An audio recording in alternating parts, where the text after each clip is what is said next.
Welcome to another episode of The Checklist. My name is Ify Favy, and I'll be your host.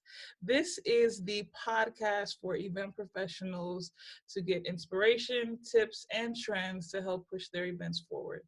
I am super excited to be joined by my friend, Karlena. I wanted you to go ahead and introduce yourself to everyone. Let us know, what's your role in the event industry and how long you have been working with events. So my name is Karlena. Hi, everyone. I'm an event producer, a host, and MC. So I work in front of the stage and behind the stage, which is my secret skill set. So I can help produce an event. And I'm also just as comfortable being on a stage as well. So that's been really fun, kind of navigating that through the space. Officially, as an independent planner, I've been in the industry for about 3 years. But I have worked with my mom for a bulk of my life since I was about 19. Is it She used to only do 3 years? I'm sorry, I didn't know it was only I 3 years. yeah, as a business owner, as the owner of an event company, 3 years. But my mom has her own company as well. She's retired now, but she's been working in the industry for over 20 years. So I've been working alongside her since I was 19. So I turned 30 this year. So it's been a while. So started in the wedding industry, just doing a lot of centerpieces and kind of helping support weddings that way from a more creative lower level. And then working with students, that was like my other way of working in events, just working with partners, community partners to support secondary students and community building. So there's a lot of events that we put on almost nightly for students. And then of course, orientation weeks and career weeks and all of those things to support personal and professional development for students. So that's kind of how I started in the space on my own. And then when I decided that I didn't really like doing all the conduct, because I was the person that the day after the party I had to have meetings with everybody about why they should have been doing those things they were doing the night before. So I realized that I didn't really enjoy that part of my job, but I really loved the events and the experiences and, being able to contact St. John's Ambulance and getting them to bring in puppies for us to do like puppy meetups and self-care and just different events for students. I really enjoyed that piece of it and kind of being able to find the right partners and, training youth and kind of engaging that way and bringing people together. I really enjoyed that. So once I left that space working in post-secondary, that's when I started my own business and I started the BizMixer community. So I'm also a community leader for creatives and entrepreneurs here in the GTA, the Greater Toronto area, and we do monthly programming, so by way of workshops, meetups, trainings, masterclasses, and social events. So just a very holistic view of the entrepreneur ecosystem out here and really having great conversations and learning together. So that's a little bit of my story and what I do now. You probably learned a lot about me in that little spiel, but yeah, that's kind of where I started and where I am right now. She's being super humble, by the way. She does so much more. But no, that's amazing. And we thank you just because you're gonna bring, you have a lot of background, especially, since you say you work with different colleges as well as, doing weddings, and it's pretty much a diverse background in events. So, with all of that knowledge that you have, how did you feel when the pandemic first hit and how did that affect you and your business? I think the number one thing when the pandemic hit was just that initial feeling like, okay, what are we going to do next? Because a lot of my friends are in the creative industry as well. So we were kind of just like, okay, so all of the venues are shut down. That means that we can't hire each other. What is going to be, what are we going to do? And just taking the time to sit down with all of those supplementary vendors and complementary services to figure out, okay, how can we still make your service work if we have to do it online? And just being very collaborative that way. And honestly, just masterminding long calls of a bunch of us just being like, okay, what do you need to figure out to still be able to DJ? How can we figure out the tech? How can we test it amongst ourselves so that we can now have that product ready to go to pitch to a client, and we've tested it and we feel secure in what we're able to deliver by way of service. So it was a lot of conversations with, photographers, videographers, people that were in entertainment, and just talking about what their service looked like when we were at live venues and how can we adjust that and come up with new ways to incorporate that into a digital and virtual space. So a lot of it was those conversations starting out, and then from a business and community perspective, just really knowing that, okay, if we're not able to meet up in person, people aren't able to hang out or go to shows or do any of those social aspects that they would usually do, how can we start creating that space virtually so that we're not losing that contact and those relationships with those people that are now going to feel like they need another way to connect with others when they're not able to meet face to face. Right, right. So how how successful would you say you guys have been? Because I know that you've done a lot of virtual events. I mean, I see it, but just in your own words, would you say that you've had a pretty smooth transition? Yeah, I would say it wasn't, I wouldn't call it smooth. It wasn't smooth. Like you always say, like it was like taking the leap and figuring out There as you you go. go. Yeah, because our event for March, and like March was around March break here, so like the second week of March was when everything shut down, and I was working at an Instagram pop-up with Dr. Seuss, and we were getting ready to have our biggest week because kids are off for March break Yeah, and all of the schools were going to come into the pop-up. So it was like one day, being able to go into work to lead groups and kind of interact with kids, and then the next day being like, yeah, we're completely shut down. And it just so happened that our event for our community for the Biz Mixer was also supposed to be happening like a week after. oh So it wow. was kind of like we had people had already bought tickets, we had already secured a venue and everything, and it was like literally in 10 days just being like, okay, so we're gonna have to refund all these tickets, figure out what platform we're gonna use, what's gonna be accessible for our audience, and figure out who out of the speaker roster was comfortable enough with virtual to say Mhm, that they wanted to still mhm. do the event. So we did that in 10 days. We had 75 entrepreneurs from all over, from the UK, Caribbean, North Nice, America come. We pulled it off. It was great. And from there, we just kept doing it. nice. Yeah, it was really great for us. I think we saw a lot of growth. I mean, by way of people that engage with us every day. I think we went from about 300 followers to now we're like almost up to 1,600 just in the Wow, span of like 8 months. So wow, that's amazing. really, right? So it's like quadruple, quintuple. I don't even know what the that is, but like Nice.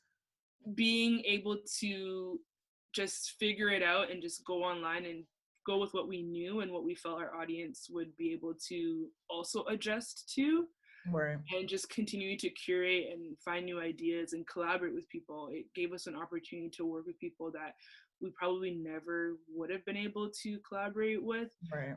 I mean, we had someone from Belgium come and speak, and I have never been to Belgium, and I probably would never have met this person. But now there's someone that, they come to Toronto every 6 months. So when they're here, we collaborate. And Nice. hopefully when we can travel, I will go out there and be able to curate some stuff there. But it opened up an opportunity not only for myself as an event producer and our team, but also for our attendees and people that were coming out, because Yeah. now they were able to network and build relationships globally, where usually when they're coming to events, they're like, okay, I'm probably going to meet people that live close to where I live. Hmm. But when you move everything online, you're giving your audience an opportunity to also engage with people that they probably would have never met before from across the world. Exactly. So you're giving them an opportunity as well. Yeah. Nice, nice. So I just because I'm curious, how did you find the person from Belgium since you've never been the speaker? Oh, I like we were in alignment. Oh, yeah, just Yeah, happened. yeah. She's actually from Toronto, but moved to Europe and has been an expat Oh, for okay. 10 years. So she just kind of never came back. So she kind of gets the best of both worlds. So it was great to just meet. And it was one of those things where she had mentioned, like, yeah, I've always like kind of followed what you're doing, but like, of course, I could never attend. And this Oh, just felt like a great opportunity that now I could reach out because you were doing things online. So it opened my mind as well as an event curator and producer, that it creates a new opportunity for people to also engage with you and collaborate with you when you are all given right. that opportunity as well. All Yeah. right.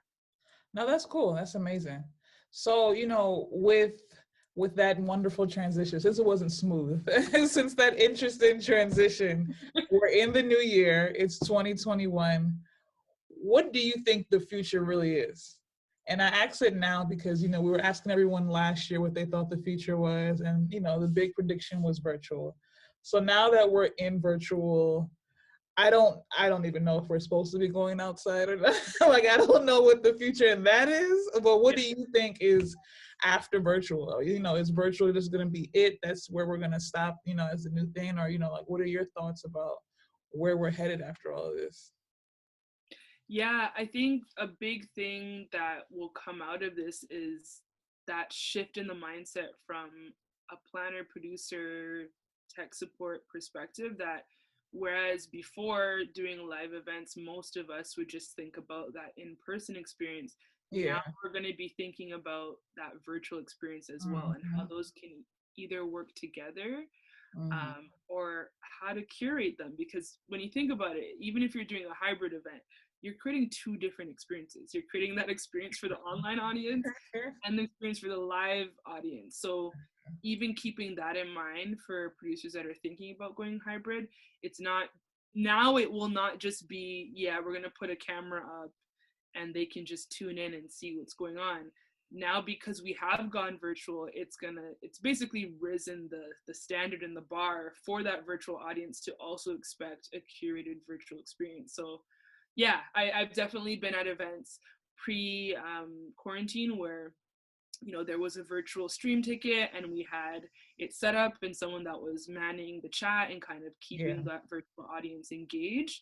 But the standard and like the expectation for that was like, oh yeah, I'm not able to make it to the event in person, so I'm just going to be able to tune in, like I'm going to be able to be a fly on the wall. All right. Whereas I think now that is going to shift where people are going to expect to have a virtual experience, and A full they're on. going to choose, right? They're going to choose to be like, even if I can go in person and it's down the street, I want to tune in from my home, and I'm going to have an expectation of what that virtual experience is, because they've seen all of us become so creative with the virtual events that now Right. you have to really All think about right. not just streaming it, but how can you actually curate the virtual experience and the live experience together?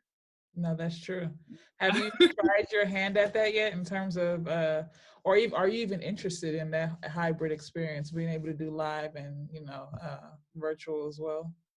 Yeah, I'm super excited for it. I've definitely been on the other side of like helping manage a virtual audience when at a live event. Our last event, we also did like a live to air style. So it was kind of like a TV show style where we had our talent and our hosts at the live studio location. And then we had a virtual audience that was tuning in live. So that was really cool. Definitely want to do more of those type of things, where you have the talent that are there and they're able to engage with each other, and the energy is just so much different for someone tuning Yeah. in, Yeah. um, to have that energy of people being in the space. But knowing through that experience that it's also really important that there is someone that's curating and managing that virtual experience for the viewers. Right. Because I Right. will say I was an MC and a producer. I had both hats on. It was difficult. I probably wouldn't recommend it. We had a lovely team. Never try it But or recommend it's hard. it. It's hard, and you really need to think about what does that virtual team or remote team look like, and having the roles that you would have at the live side of it, having that secondary or that carbon copy that's Yeah. managing the virtual Yeah. side. Yeah. Yeah, so thankfully we had some really great support by way of working with the speakers and the vendors virtually. We had a few remote staff on that were strictly just going to be on the virtual side of things, front of house and back of house, but really thinking about you're almost having to duplicate the roles on the front end and the back end, Right. especially if you're on set. Right. So yeah, definitely looking into doing more of those. And yeah, hybrid, once we're able to open, right now venues are still shut down here in Um, the area. We're on another lockdown here, so we are kind of forced to continue to do virtual. do you And guys host any live at all? Like any in person, um, even it minimal? de- it depends. Like some of the performing studios are able to do that. So kind of like that talent only on set Yeah, and all the other protocols. So there is still some possibility for it, but most of the productions have been put on pause, or like they're just going strictly to virtual, or pre-recorded content is becoming a thing where people are pre-recording from their own studios, and then right, the live event right, happens, but they're just playing pre-recorded content that was done in a way that would basically look like it's live.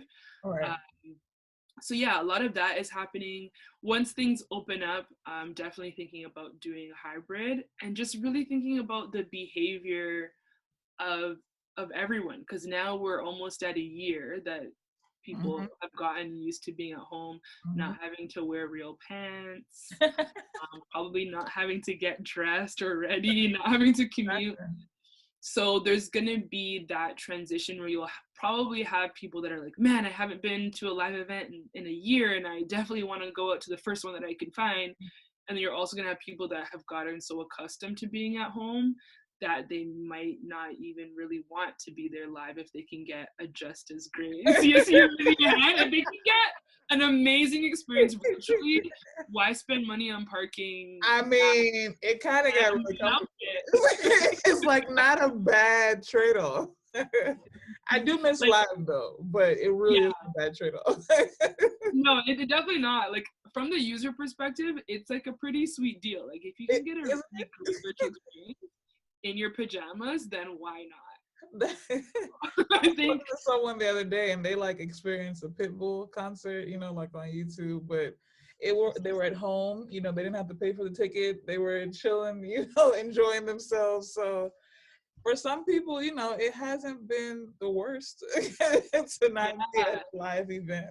to be at live events. The only thing I'm thinking about is from like the artist and entertainment perspective, where a lot of them really feed off of that live That's the audience. thing. How Yeah. is that going to impact the talent and how they're able to perform for an audience if they don't Right. have that audience there? Right. So, And you and I, have that background, right? You work with, like Live Nation and that kind of concert industry. Um, yeah, from what yeah. you've seen, So like how have they adapted? it's Because interesting. I think the same thing. I'm curious to know how artists survives. Yeah, it's been an interesting transition. I was able to be a part of the drive-in that happened here in Toronto. So we did have a drive-in up at the Lakeshore where our venue typically is, and it was interesting to even see the artists kind of trying to transition at a drive-in, because it's kind of like people don't really cheer. You It's can't kind do of with a honk. Uh, yeah, it was interesting. Granted, different experiences, and you find different ways to get that engagement by way of flags and honking the horn, and Yeah, this is a different way. But I think even them being able to see people's faces outside of like a exactly. sunroof like really helped the artists kind of feel like they were a little bit close to what they're used to. Yeah. But that being said, that's also a much shorter season, because you can only do that really when there's warm weather. So I see. Right. Right. well, yeah. So whereas people would be okay to go out in the winter because they're going to be in an indoor venue, it kind of is different when you're like in your car in the Yeah. winter, Yeah. just thinking Do about you all the think logistics. do you That think the events industry like could survive another year or two of the pandemic if it was just like this? I don't know. I like want to be hopeful, because I think the events industry, the entertainment industry is creative by nature. So we'll Yeah, always find a way. Like when you look at, right. platforms like Twitch and other platforms that people are using to continue to curate. We actually were a part of a showcase that was it was like a live to air, so the staff was there Mhm. and the artists were there, so it was kind of like they had a little bit of an audience, and it was like a live stream event with like a full stage band and all of that, so that was really great. I can see most of the performances going that route where, you know, you have your band and everything, everyone's on site, and then the audience kind of tunes in virtually. But the thing that I'm concerned about is like, how do you sell that to an audience to Yeah. pay for a Yeah. ticket to see that? Especially because over the past year, with things like Verses and all of these online, you know, Instagram lives and YouTube lives, Facebook lives, the same artistry has just been streamed. Yeah. And I think there wasn't enough, you know, monetization thought when it came to how the music industry was going to stay. I think a lot of artists were just hopping on live and doing things from home just because they missed performing. Yeah. But in terms of that long-term strategy of how to monetize that, I think it's going to be an interesting transition where can you justify to an audience to show up for a concert virtually when they've seen all of this streaming happening? Right. How are you going to justify it to the audience? And I've heard from people too where there's like, yeah, like I'd come to an event that, you know, is educational, or I'm going to be networking, or there's some other value add, but for me to go to a virtual concert doesn't really seem like I'd want to pay to do that when I could just watch a Yeah. YouTube video, or I could just watch them go on Instagram Live or Twitch or something. So I think they're gonna have to get really creative with like what they can monetize. Yeah. Mm-hmm. And I think with the hybrid model, maybe it's something where that in-person experience now becomes that VIP experience, Yes. and maybe the live stream is like that general admission, and that virtual experience you can actually be there with the artists in that realm is what's now considered that elite VIP experience. Is maybe just shifting the thought process of how they promote the events and execute it, and just knowing that it's going to be a much smaller budget, but Yeah. hopefully Yeah. smaller spend. Repeat more, you know, depending on how you put it together. No, I agree. I think Yeah, that makes a lot of yeah. I think it's going to be more so selling that virtual experience versus the in-person experience, and just, you know, allotting more dollars into seems different like you're areas. selling more of the experience in the event now, because it's like Yeah, it's like this yeah, is performing, but the experience is, you know, we're gonna bring you brunch exactly. and And cocktails. all of that.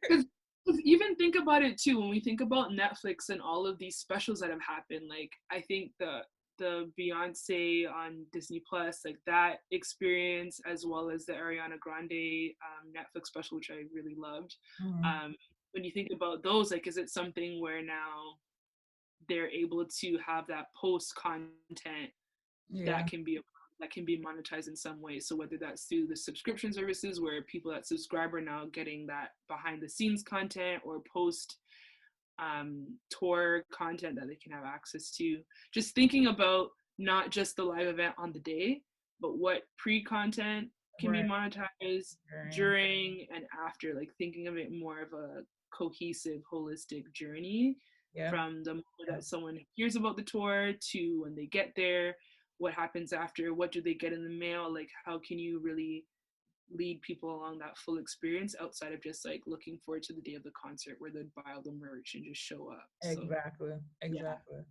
So yeah, from an organizer perspective, like what would you suggest? Like what is that? How do you approach that now? Because it's not that organizers didn't do it before. It's just that it seems like there's more emphasis on it now. So now you really, yeah, like you said, you really got to think about, even if it's whatever it is, virtual or not. Now we really want you to use the content and stretch it out for another 6 months. You know, like so everything that you said, put it in the app, whatever you can do. But you know, even if you don't have suggestions, how are you approaching it? You know, to think about pre, during, and post production yeah. for your event. Yeah, it's a really great question, and we've been kind of dabbling and testing with our own audience. People really love the VIP box experience. People like to get things in the mail. Like I didn't realize people really love it. They really love that experience, and even that pre-content where it comes to like artist conversations, Yeah. uh, those sit Right. down interviews that are happening before, behind the scenes content of like that Yeah. planning process. People like to see the journey to that big show. So Yeah. I've been finding, even with us, having, you know, our speakers come on before, having our artists come on before to have conversations about who they are as people, why they do what they do, and what their impact is. Like getting your audience to get to know that person on a deeper level outside of the performance or talk has Yeah. really helped and helps with that promotion of the event, but for them to also feel like they're a part of that ongoing conversation. And then during the event, just like engaging people while things are happening, getting, you know, polling happening, getting people to give their input, a lot of commentary in chat boxes. Yeah. When we did our dating segment, I was reading back on the chat box and it was hilarious because like the live commentary is a thing. So just thinking about that, and then really thinking about that post production. So really getting it really well edited, Yeah. and just creating an experience out of that as well. Because right now we're thinking about, okay, we have 6 hours of content of really great segments that are great standalones. How can we now create an experience with this content? So things like, you know, post-event watch parties, or like replay parties, or rewind parties, or whatever you want to call it, but having that opportunity for your attendees that have already come to an event to relive the moment, because people like nostalgic moments, they like to Yeah. remember. Yeah. But if you cannot just make it something where you send out a replay, make it another experience. Like, hey, we're all gonna come, it's been, you know, a couple months. There were some really great tips. Maybe there is like great entertainment value, and Mm-hmm. just curating an experience centered around the content and bringing people back together to maybe re-meet someone that they met at the event. Maybe they weren't able to meet someone they really wanted to meet. Yeah. Open to meet more people. There's always going to be someone who's missed the event that would love to see the content and still have that opportunity to network and build relationships, but creating an experience out of the content. So it's not just another video for people to watch, because people are watching a lot of content. So Right. yeah, just really thinking about your event as like your Netflix documentary or your Netflix special. Exactly, right. The full a full on special. As Because you let's be honest, like, let's be honest, you probably watched everything on Netflix by now. So exactly, right. It's the absolute truth. Everyone has. Um, yeah, with like your planning, do you feel that that has added any extra time, you know, just in regards to your timeline, trying to plan for all these stages now? yeah, It yep. has. She's like, yeah. Yeah. It's added, but with that, it has also made it imperative for me to just be okay with outsourcing. I know a lot of Yeah. us are very like hands-on and we want to like lead every part of the process, but really just trusting your vendors and giving the vision of what you're looking for and just letting them do it to free up more time. But I think, yeah, the planning process has obviously become much more in depth for me. And for people that I know, has become more in depth, just really because we're thinking about every single piece and we're thinking about a much Yeah. bigger picture and how we can incorporate things that will excite our audience at every single stage. And yeah, it's a bigger team. Like I was looking at the numbers. I think we worked with 24 vendors that were at the event selling, and Wow. then by way of the team, it was like probably like another 20 to 30 people. So What? it's like, Are you supposed to be saying it's this a on air? You're large on team. lockdown, and you're like telling us that you gathered 48 people, or No, virtually. oh, virtually. Yeah. No, no, not I'm saying collectively. Okay. Collectively, because all of our vendors were virtual at the event. And then we had a video production team, and then the host. Okay.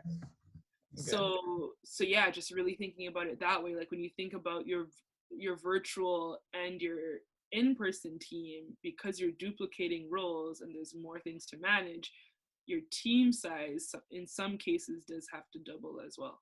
And then also being able to manage, like managing a virtual team and an in-person or local team. Yeah. Yeah. Yeah. Yeah. Yeah, What there's a tips lot do more you have on communication. that? Like, how does that work? You know, or Yeah. what would you suggest to people that are interested in trying to do that? Yeah, for me, what we did, I had a remote event producer Oh, nice. So we worked really closely together. She was in the West Coast, which is great because we could kind of work in 2 time zones, which was awesome. So we would have, as we got closer to the event, it was almost daily meetings, but we'd have at least weekly meetings of like where she was at, where I was at, what needed to get done. We kind of divvied up the communications, anything that was virtual facing. So by way of like speakers and any sponsors or vendors that were going to be tuning in virtually, I had her take that over. So anything virtual, I kind of had her manage that side of it. And then I was managing the local team, just because I was here as well. But yeah, just thinking about who's going to be the point person of communications online through emails and chat and everything like that, and who's going to be the point person in person. And I just looked at it from the perspective of who's going to actually be on site versus who will not be on site, and just giving them roles based on where they'll actually be. Because you would hate for someone to be managing the in-person team that's going to be remote. It just doesn't make sense. Yeah. It doesn't make any sense. So just thinking about who's going to be your remote or virtual point person, and who's going to be your in-person coordinator, and just making sure that those 2 people are communicating, and that you're both in the communications, but that both audiences know who they're talking to or who they should be communicating to in regards to the event. So really being clear on that.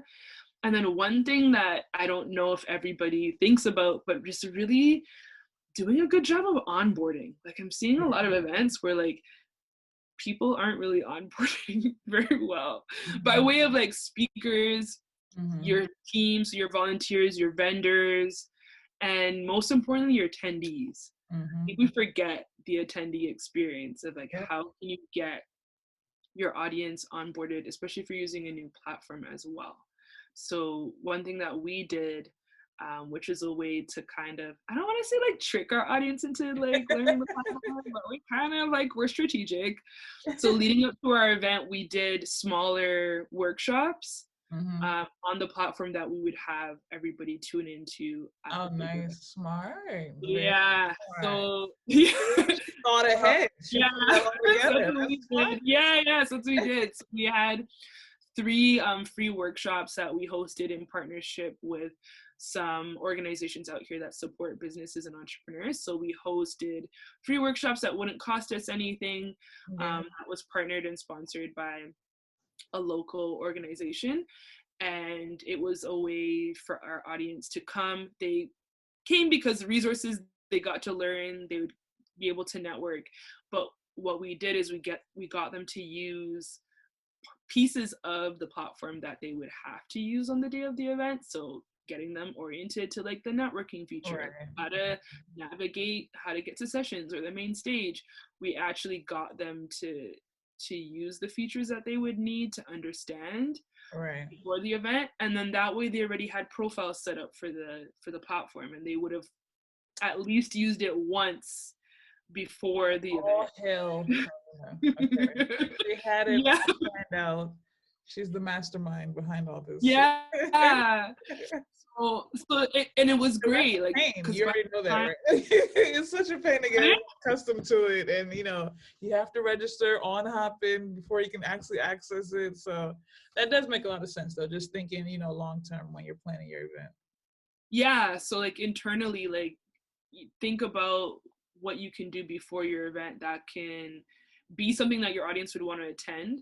That relates to your brand or maybe the event itself, but it's also teaching them how to use the platform as well. So maybe you just do like a quick mixer, or like the night before you do a quick meetup, or you do something the month before, something that you can get your audience engaged in, that they can learn how to use the platform outside of that. And then we also posted like screen caps. So for me, in the promotions of some of those workshops, I would actually just log on as a user and screen record and be like, hey, like this is like me inviting you all to our next event on this date. This is the workshop. This is actually how you can register. This is what it will look like. And it was twofold, because I was showing them what it was like to register on it. I was inviting them to the event, and they were able to kind of see what the platform looks like and use that as a resource. So I actually had a lot of people watch that video and like, that was actually so helpful. It helped me like figure out how to register for the event, or how to navigate it, or what it looks like, or what to click on. And then you as an event producer can now just repurpose that content. So you can teach people how to use and use it as promotion. Like when you're showing people how to navigate to the networking part of the event, like, yeah, so like there's going to be networking at the event, like this is how you can actually do it, and get someone from your team or something to come on with you and kind of demonstrate it, because it's twofold. You're showing them how to use the platform, you're inviting them to the event, and then they get to see you, so they will watch it because your face is in it, or on it. So no, that's smart, though. You know, because even now we suggest, you know, at least with different platforms, you can even just hold like an informational session, the same way you're saying recording, just allow them to experience it in some way before day of, so they're, you know, somewhat accustomed to it. So that is a very smart point. Yeah, and I mean, you'll always have people that are going to be new to the game, so just being prepared, having your tech people. But yeah, for us, we did like a meetup. So we had all of our speakers meet up virtually, our vendors meet up. We did a walkthrough of the platform, and then we had 15-minute sessions that they could book with anyone on the team that was more versed on the platform, to just do walkthroughs. So yeah, just setting that time aside. Setting the time aside to orient your audience. And as an event producer, building that in, that's a big thing.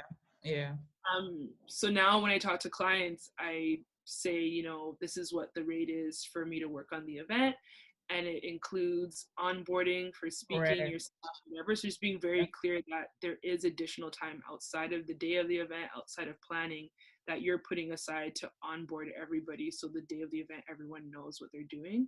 And a lot of clients really appreciate that they don't have to teach their staff or their audience how to do it. Oh yeah, it makes such a huge difference. More hours. Yeah, exactly. She's like, whatever, sure. Build out the hours in the package, and it's an opportunity for you too. Like, if maybe for those of you who are really great at tech and leading people through, you could offer training and onboarding for platforms. That's another service that's a new you know, vendor role, or you know, position that we've seen open up anyways. Just, you know, event technicians being able to run that, because that literally is for anyone that you know, anyone on the tech side. You literally have a space in events now if you can run some platform.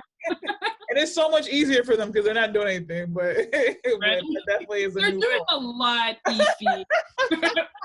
They literally are the bread and butter of our event. Of course they're doing a lot. Yes. No, I'm not gonna let you tarnish my relationship with my AV team. My AV team, I love you. No, all technicians are great. I didn't mean it like that, okay? It's not a lot for them, you know. They're used to maybe some more, you know, intricate stuff. But yes, right? They don't have to deal with the people. They don't have to deal with the guests. They just have to deal with So it's a little bit easier. From what I heard, let me put that out there. From what I heard, talking to an event technician, a lot of assumptions, But no, that's amazing. So I wanted to follow up and ask you, you know, what are your top 3 tools that you use when producing an event? Ooh, that's a good question. So yeah, event platform, obvious one. Google Suite is your friend. So especially if you're working remotely. So whether you're using what's that platform, Airtable or Google Suite to kind of keep yourself organized, or Trello or any of those organizing tools. I'm very old school. I just use Google Suite, works well with me. And then I'm really getting into more of like the tech side of it. So like thinking about your cameras and your like AV, so like this beautiful mic that I have, like things like that, so you can look better and sound better virtually. And yeah, just thinking about those type of things. And then in terms of like actual like planning, I'm really basic. I just keep it simple. I really School's keep the way to it simple. go. That's why we're I trying to really keep it simple. She's It is not successful. a Use what she complicated- uses, okay? So if she Yeah. says Google Suite, use Google Suite. That's all you need. Just Google Suite, and I think it's more so just really for me the strategy and planning of every part of the event. So I do also do a lot of tech support for like coaches and trainers on Zoom, and we pre-script out everything. So everything from the welcome message that people get in the waiting room before they get in to the messaging for broadcast messages for the breakout rooms to the 5-minute countdown, making sure that all of the content that they're sharing, if they need to have discussions, making sure all of those documents can be easily accessible through like a click or download. Just really like those canned messages and the messaging to the audience really well laid out, and then just having a really great tech oriented segment at the beginning. So something that we do at the beginning is we basically do a quick, this is how you navigate, this is where you find things, just really thinking about that too when the audience comes on. But yeah, I think for me it's more of like thinking about it strategically and like the thinking about the audience path and what you give them all along the way. But by way of tools, I keep it simple. Like I do my PowerPoints through Canva, like any branding stuff I just use Canva. If anything to do with like promotions and stuff, Capwing is really cool for like promotions. You can also do subtitling on there as well, which is super awesome and important. So if you're not already looking into that, you should. Closed captioning is a big deal. So whether it's, using or hiring somebody to do your closed captioning, or using something like Rev or Otter.ai or any of those other platforms that can help you with closed captioning and accessibility. Now we're looking into actually working with someone that can do ASL, because just trying to be really accessible. So thinking about your audience, and if they can't verbally listen to the content, not excluding them that way, and having different ways that people can engage with your content. So yeah, just really thinking about accessibility and just the basic apps that you would use on a day-to-day. Yeah, and then in my CRM, that's kind of what I use. I use Honeybook. Honeybook is great. Yeah, that's what I use. I honestly keep it simple, but for me, it has always been thinking and planning things out strategically and thinking about the logistics side of it. I don't get too caught up in the apps. I get more caught up in the vision and how each piece of the virtual event is going to play to that outcome that you're looking for, and how to think about that and plan that out. That's usually my focus, is more so the strategy to execute it. No, that's really important, especially, just the idea of not you getting too involved in the apps. To your point, it really is more so how you're using these things and, what you're using it for. And like you say, you'll realize a lot of everything you need might just be in G Suite, or it might just be a paper and, pen. That might be everything that you need. So I think that's amazing. So thank you for sharing that. But yeah, I mean, I think just kind of rounding it off, we always love to ask our guests, with everything that we discussed today, experience, pre, post, during production, what are 3 tips you would give to an aspiring organizer or planner on how they should be looking at events right now, and how they can start, thinking forward the way you were talking about, thinking about the whole journey and experience. Thinking about Sorry, my stand was falling. Oh, I just saw you. Be live. Being prepared for when things go. That should be number 1. That's tip number 1. Actually, tip number 1. Whatever, no matter how much you plan an event, always be ready for a part of your thing to go wrong. And there's always something that just is just not gonna go the way you planned. Especially with automation, like this, like I was like, my thing should have automated and sent you the link. Didn't do that. and be prepared of like what that conversation is going to look like when Yeah. things don't do what they're supposed to do. Yeah, so tip number one is be prepared for what you can't prepare For for. the inevitable. Expect the plan to not go as planned would be tip number one. Tip number two, really building out a great team.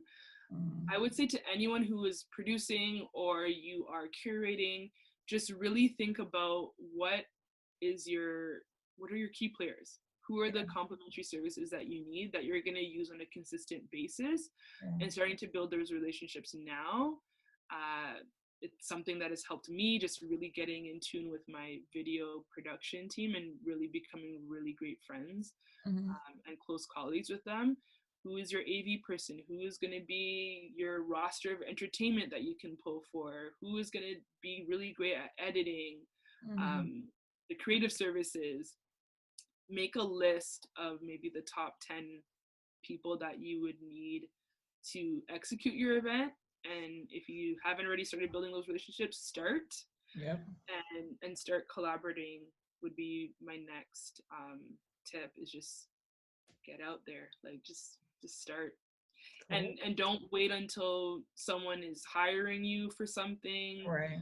Start, if you want to learn how to do something, use yourself as a guinea pig. That's what I've done. I've just used myself as a guinea pig. Right. Volunteer where I needed to volunteer, go to conferences that are teaching about it, having conversations on social media about the topics, and just executing as you learn. Nice. Yeah, so those would be my top three. So yeah, plan for the unexpected, build out your team of people that are going to be very vital for you to be able to execute your events, and just continue to learn and execute as you learn. Amazing. Thank you so very, very much for lending your expertise. I have one more question, actually. Yeah, we're good. Pivot was the word for last year. What do you think, as your closing sentence, what do you think is going to be the key word for event professionals in 2021? Leap. Leap has been the word of 2021. So, we've pivoted, but now it's time to just, for lack of a better word, it's the jump off time. Like, it's just time to take the leap and adjust the parachute as you land. As you're landing. Cool. Yeah. Cool. There you have it. Take the leap. Well, thank you again so much. I love having conversations with Karlena. She's the greatest. Tell us where to find you so everyone can follow you. Yeah, so if you're interested in my personal journey as an event producer, you can find me on Instagram at CatchCar here. That's KAR here. Our community is the Biz Mixer on Instagram, and you can find me, Karlena Waugh, pretty much everywhere. I'm probably the only Karlena Waugh on this planet that I've found so far. So find me on LinkedIn, find me on Instagram, and on Clubhouse if you're on Clubhouse. Cool. Well, thank you again for taking the time, and we hope you have successful events all 2021.